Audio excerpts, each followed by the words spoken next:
নমস্কার, আমি অনির্বাণ বলছি। বাংলা আমার তৃষ্ণার জল, তৃপ্ত শেষ চুমুক। আমি একবার দেখি, বারবার দেখি, দেখি বাংলার মুখ। হ্যাঁ, এটাই তো আমাদের বাংলা, যে বাংলায় কবি রবীন্দ্রনাথ ঠাকুরের জন্ম, যে বাংলা নেতাজি সুভাষ বোসকে পেয়েছি, যে বাংলা মাতঙ্গিনী হাজরাকে পেয়েছি, যে বাংলা বিনয় বাদল দীনেশ ক্ষুদিরামেদের মতন আত্মবলিদান দিতেও 1 মিনিটের জন্য পিছপা হয় না।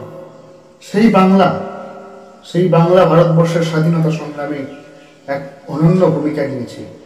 যে বাংলার মাটিতে একের পর এক ঋষি মুনি থেকে শুরু করে সমাজ সংস্কারকরা এসছেন, রামমোহন বিদ্যাসাগরের মতন মানুষরা যে বাংলাকে ভারতবর্ষের কাছে, সারা পৃথিবীর কাছে মাথা উঁচু করে দাঁড়াতে শিখিয়েছেন।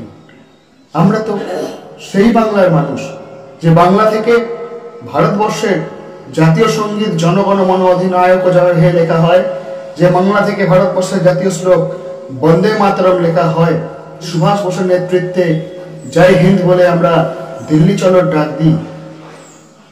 আমরা তো সেই বাংলাতে বড় হয়ে এসেছি। আর বাংলাকে ছোট করতে গিয়ে, বাঙালিকে ছোট করতে গিয়ে, রাজনৈতিক ফায়দা নিতে গিয়ে একটা দল, তারা কেবলমাত্র বাঙালিকে অপমান করে চলেছে।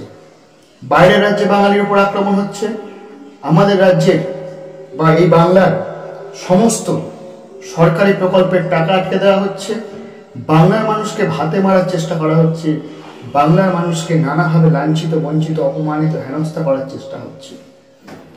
এসআইআর এর নাম করে বাঙালিদের গায়ে বাংলাদেশে তকমা লাগিয়ে দিয়ে বাঙালির জীবন জীবিকা দুর্বিষহ করে দেওয়া হচ্ছে।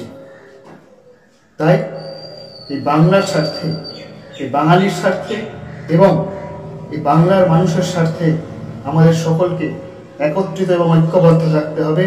এবং সেই সঙ্গে বাংলার ইতিহাসকে, বাংলার পরম্পরাকে মাথায় রেখে স্বামী বিবেকানন্দের এই বাংলায়, নেতাজি সুভাষ বোসের এই বাংলায়, কবি রবীন্দ্রনাথ ঠাকুরের এই বাংলায় আবার এই বাঙালিকে একত্রিত ঐক্যবদ্ধ করে মহামতি গোকুলের ভাষায় what Bengal thinks today, India thinks টুমরোর কথা মাথায় রেখে এই বাংলাকে আবার জগৎ সভায় শ্রেষ্ঠ আসনের দিকে এগিয়ে নিয়ে যেতে হবে। এটাই হোক আমাদের অঙ্গীকার। নমস্কার।